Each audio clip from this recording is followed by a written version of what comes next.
Justice Kagan.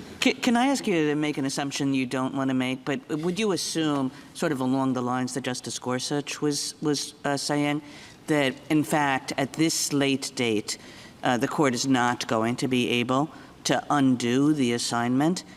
Does that make this constitutionally moot, or is there some other form of relief that the court could provide to resolve this dispute? Well, Your Honor, I think there might be additional relief that could be provided to Mall of America in terms of out of the compensation from the sale. That's not been explored yet. I do want to make one point in terms of whether this assignment can be undone. The parties stipulated. I want to just stick with my question. Okay.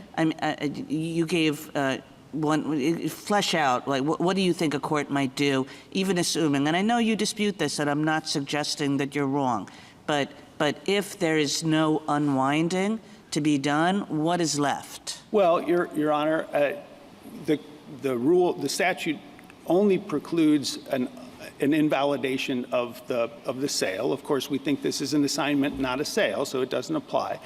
But if that is unavailable, then the court has to consider whether there can be any other relief. Here, we think other relief might be, for example, further protection to ensure us that that Transform actually does comply with all of its requirements, or perhaps money out of the estate to compensate Mall of America for what it has lost.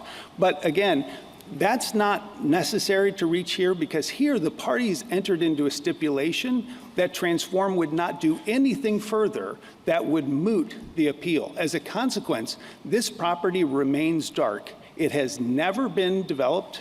There's nobody operating it right now. So if ever there's a situation in which an assignment of a lease could be undone, it's this one, because the parties agreed to a stipulated.